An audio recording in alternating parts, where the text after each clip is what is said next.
Fala galerinha, olha eu aqui mais uma vez para dar aula de biologia para vocês. Aqui quem fala é o professor Celso Ramos. Nessa aula nós vamos agora, pessoal, para um assunto bem interessante sobre plateumintos. Nós estamos na parte da biologia que é chamado de zoologia, estudo dos animais. E aí nós já começamos a estudar os animais mais simples, falei sobre as esponjas, que são conhecidas como poríferos. Falei sobre os quinidários, que é o exemplo das águas vivas, né, das anêmonas do mar. E agora nós vamos para os plateumintos, tá? Nós vamos entender, falar um pouco sobre as relações evolutivas com os demais filos. Sempre no início dessas aulas aqui de zoologia, a gente vai estar apresentando quais são os parentescos evolutivos, né? Qual é o nível de parentesco que existe entre esses indivíduos. Vou falar sobre as características gerais, como é que você consegue identificar um verme plateuminto, tá? E vamos falar sobre a classificação, tá? Todos os animais eles têm ali a sua distribuição em grupos, né? Que são organizados de acordo com as semelhanças que eles têm entre si, tá bom? Então essa aqui é a árvore filogenética dos grupos dos animais, dos 9 filos que nós estamos analisando aqui no ensino médio. O reino Animalia tem mais de 30 filos, mais de 30 divisões, tá? Mas a gente só analisa aqui no ensino médio os filos mais conhecidos, que são 9, tá? São os poríferos, os quinidários, plateumintos, nematódeos, moluscos, anelídeos, artrópodes, equinodermos e cordata. Nós já estudamos esses dois aqui, ó. Falei dos poríferos e dos quinidários. Agora nós vamos estudar quem? Plateumintos, ok?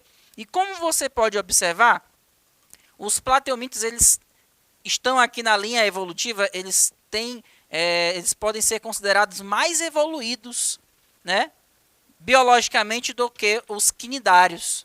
Nós vamos já ver por que eles são considerados mais evoluídos, tá? Mas o que eles trazem como novidade evolutiva que a gente pode observar aqui nesse tronquinho, né, dessa árvore? Eles apresentam 3 folhetos embrionários. Eles são triblásticos. Quer dizer o quê? Que durante o processo de formação do embrião, eles vão formar 3 folhetos, 3 tecidos que darão origem aos diversos órgãos do corpo do animal. Enquanto que os quinidários, não, os quinidários, eles só apresentavam 2 folhetos embrionários durante o processo de formação do embrião. Então, os quinidários eles são diblásticos. Aí você me pergunta, e os poríferos? Porífero não tem formação de folheto embrionário. Por isso que eles são considerados também como animais sem tecido verdadeiro. Então, quem tem tecido verdadeiro é quem? É de quinidária para cima, ou seja, de quinidária até cordado. Ok? Todos eles apresentam tecidos verdadeiros. E no caso dos plateumintos, é o primeiro grupo dos animais que passam a ter 3 folhetos embrionários. Ou seja, são triblásticos. Então, a partir de plateumintos eu tenho nematódeos, moluscos, anelídeos, artrópodes, equinodermos, cordatos. Todos eles são o quê? Triblástico. E, nesse caso, de simetria bilateral. E você vai já entender o que é simetria bilateral, tá bom? Então, vamos aqui para as características gerais, pessoal. O termo plateumintos significa verme achatado. Então, toda vez que você tiver esse nome euminto, tem a ver com verme. Essa palavra verme é uma classificação que não apresenta uma relação de parentesco evolutivo. É uma classificação artificial, não existe nenhuma característica que eu possa chegar e dizer, ó, isso aqui é um verme, ou isso aqui não é um verme. Verme, geralmente, a gente diz que é um animal que fica rastejando, né, na lama, ou até mesmo que fica parasitando um corpo de um animal, tá? Mas verme aqui, ó, ele é chamado de verme achatado, ou seja, ele é achatado dorsoventralmente, ou seja, o dorso, as costas e o ventre, eles são achatados, ok? Então, são animais triblásticos, como eu já falei para vocês. Tem 3 folhetos embrionários durante o processo de formação dos embriões. Quais são esses 3 folhetos embrionários? Ectoderme, mesoderme, endoderme. Ok? E eles são animais que apresentam simetria bilateral. O que isso quer dizer? O corpo do animal pode ser partido, né? Pode ter aqui um plano de divisão, o corpo desse animal, formando 2 metades que são parecidas, metades espelhadas. Então, como só eu posso formar 2 metades, 2 pedaços semelhantes, eu tenho aqui uma simetria bilateral, que nem nós. Se você olhar para o meu corpo aqui, ó, eu posso partir um plano de simetria separando o meu lado direito do meu lado esquerdo, ok? Então, e animais que apresentam simetria bilateral, ele vai ter uma porção anterior, que é onde você vai encontrar geralmente a cabeça do animal, e uma porção posterior. Essa simetria bilateral é importante que o animal ele consegue direcionar as suas ações, ou seja, pode ser em busca de algum alimento, ou até mesmo fugir de algum predador, tá certo? E aqui a gente pode perceber também que o corpo do animal ele tem uma região dorsal e uma região ventral, ou seja, a região do dorso, das costas, e o ventre, que vai ficar em contato com o solo, tá? São animais acelomados. O que isso quer dizer? O corpo do animal não tem uma cavidade que não seja, por exemplo, o intestino, tá? Não tem uma cavidade fora o intestino. A parte interna do animal é totalmente preenchida, tá? Basicamente é isso. Não possui uma cavidade geral do corpo, tá? Então, se você cortar esse animal, você vai perceber que ele tem a epiderme aqui, ó, exterior. Tem o intestino, mas fora o intestino não tem nenhuma outra cavidade, nenhum espaço interno, tá? Então, toda a parte interna, que não é, por exemplo, o sistema digestório, ela é preenchida por um tecido chamado mesênquima. Aliás, por um tecido chamado parênquima, ok? Derivado da mesoderme. A mesoderme é um tipo de tecido embrionário, tá bom? É um tipo de tecido lá do embrião. Outra característica, esses animais eles apresentam cefalização. O que é isso? Eles apresentam aglomeração de neurônios formando gânglios. Ok? Vamos lembrar, nas águas vivas, na água viva e nos pólipos, eles não têm uma aglomeração, né? Reunião de neurônios em regiões. Lá nos quinidários, o sistema nervoso é difuso, é espalhado, os neurônios ficam espalhados. Aqui não, você vai observar que ele tem aglomeração de neurônios, formando pequenos cérebros. Mais ou menos isso, né? Pequenos cérebros. Então, isso é chamado de cefalização. E com isso, você vai ter a formação de órgãos sensoriais. Por exemplo, eu tenho aqui, ó, um órgão sensorial chamado de ocelo. É tipo um olho bem primitivo. Ele não forma imagens, mas ele faz com que o animal consiga perceber a diferença de claro para o escuro. Ele consegue, assim, fugir de predadores ou até mesmo encontrar alimento, tá bom? Outra característica, vamos lá.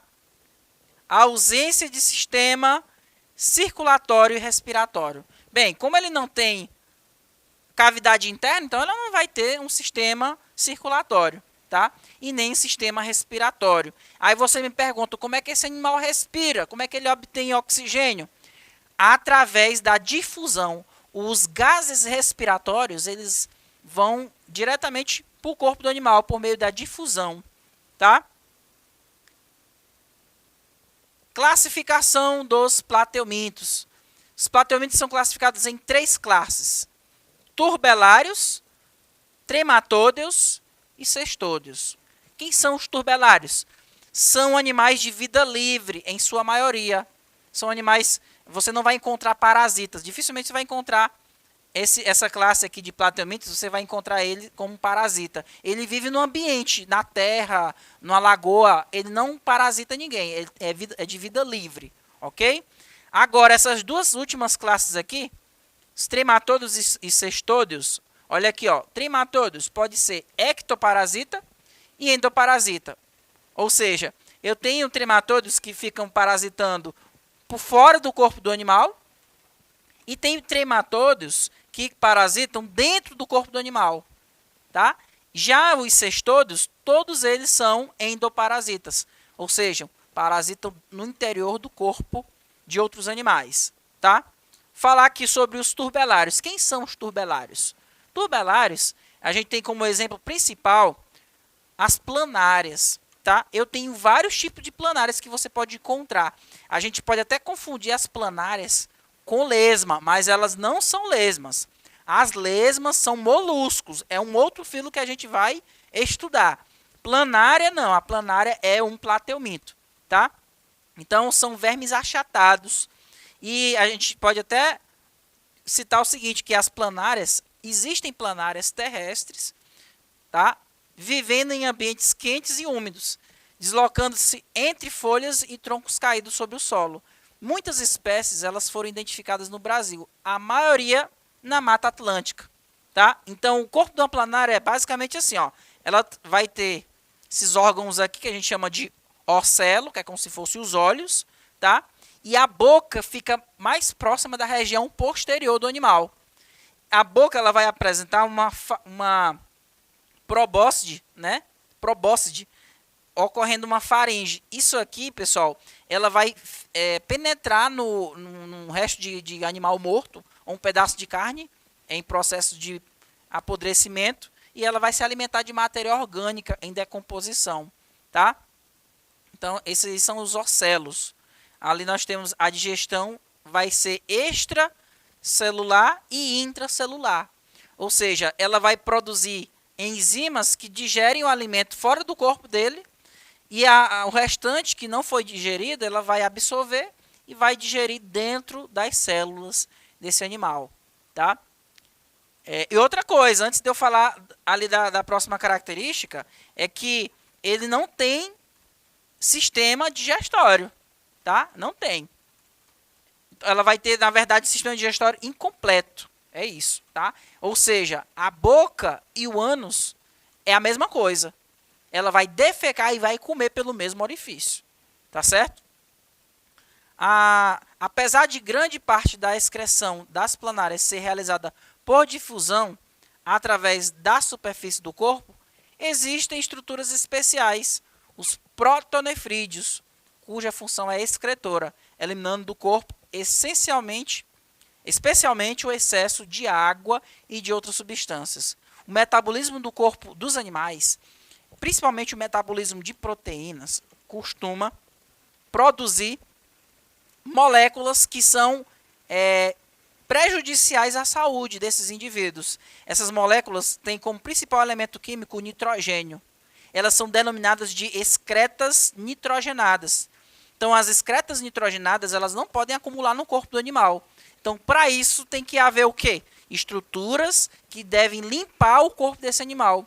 Então, no caso, nós seres humanos, nós temos os nossos rins. Os rins servem justamente para limpar o sangue das excretas. Esse animal aqui ele é muito simples, ele não tem rim. Ele vai ter o quê?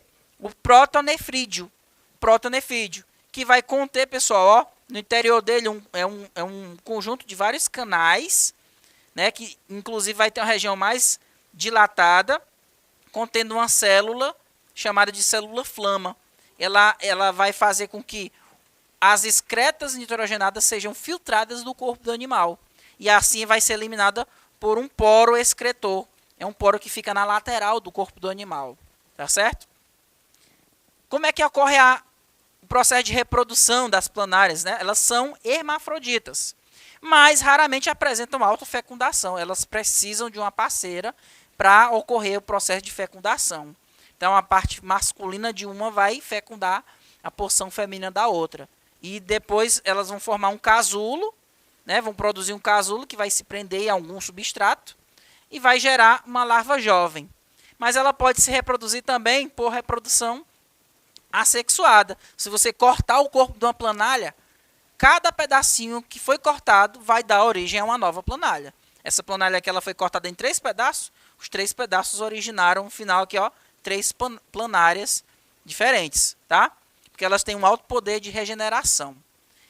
Falando agora dos trematódeos. Trematódeos é uma outra classe de plateumintos. Trematódeos são parasitas, sendo alguns ectoparasitas e outros endoparasitas. Exemplo de trematódio, todo mundo já ouviu falar em extossomose.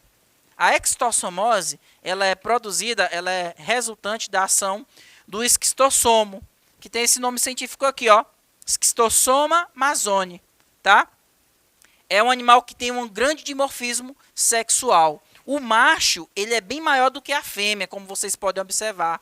E ele tem um corte no meio do corpo dele, ao qual a fêmea vai se alojar.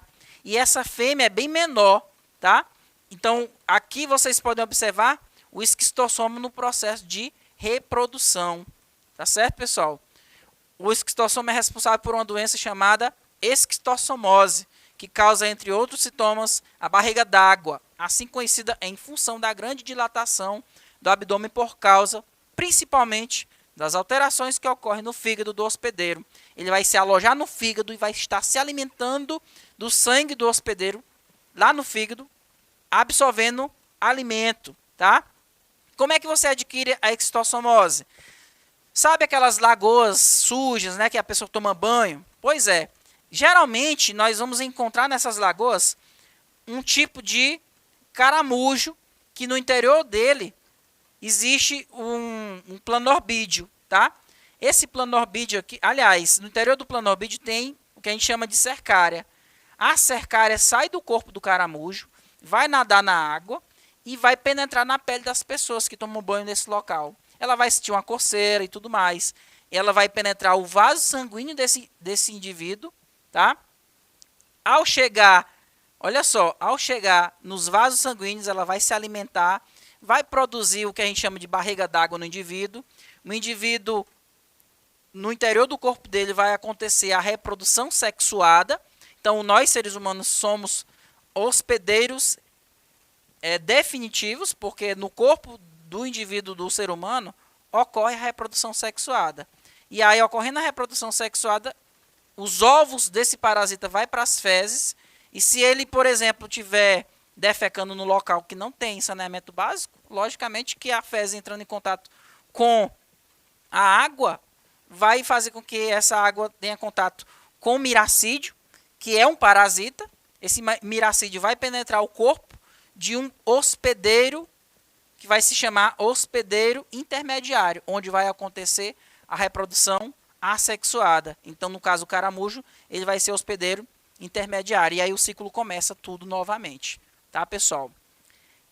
Agora falando dos cestódeos. É a última classe de plateumintos que a gente vai citar. Os cestódeos são representados principalmente pelas tênias, das quais as duas mais conhecidas e de maior importância médica são a tênia sólio e a tênia saginata. Qual é a diferença entre as duas? Primeira coisa, tem a ver com essa estrutura que é parecida com a cabeça, que a gente chama de escólex, tá? Essa região aqui, ela vai se prender ao corpo do animal. Na tênia sólio, ela tem ganchos. Na tênia saginata, ela não vai apresentar esses ganchos.